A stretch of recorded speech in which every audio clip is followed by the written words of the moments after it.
هستیم دوستان عزیز که همکنون در حال برگزاری هست. محمد رحیم سرخانوف با جدوگی سفید ورزشگر 22 ساله تاجیکی در دسته وزن 73 کیلوگرم در اولین اشتراکش واقعا ما را خیلی شاد کرد و یک نفس آزاد کشیده بودیم. ببینیم در رقابت دوم همان شیوه همان لحظه واو چی ماته جذاب و دست رو کم اگر میکشید با سمت خودش اینجا حداقل یک وزر امکان داشت که اتفاق بیفتد. ونکولد لوکاس ورزشگر 25 ساله آلمانی هست که 38 مرتبه در رقابت‌های بین المللی ظاهر شده، یعنی 38 رقابت دارد. محمد رحیم سرخانوف هم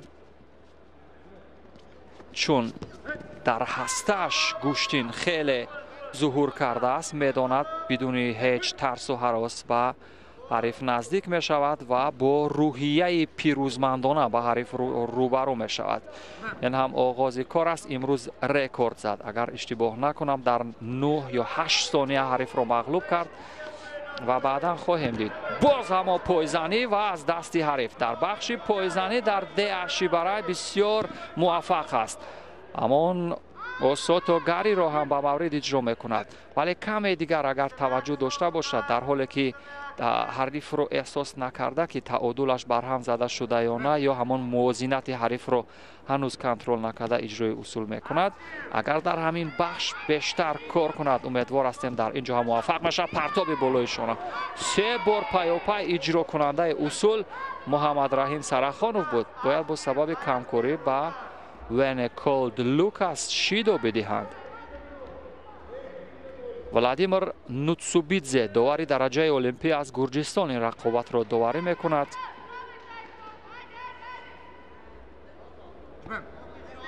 ولی از شیدو هنوز حذر کرده است و چیزی نیست.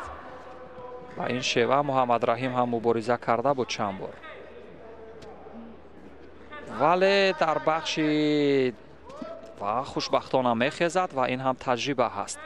در بخش جوجیگاتامه یا اصول های لد دادن دست، همانطور که در رقابت اول دیدیم دوستان عزیز، ورزشگر آلمانی در بخش کار در زمین خیلی و اسیکامی وضع تسلیم می شود.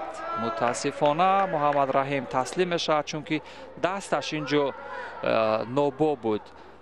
در رقابت اول دیدیم که ونکولد لوکاس در برابر حریفش از اوکراین در بخش کار در زمین بسیار خوب هنرنمایی کرده بود. از این رو میگفتیم در بخش کار در زمین باید محمد رحیم با او روبرو نشود، ولی محمد رحیم سرخانوف شانس دارد برای به دست آوردن نشان برنجی مبارزه برد و او با مغلوبی جفت نوبتی در مرحله ریپچه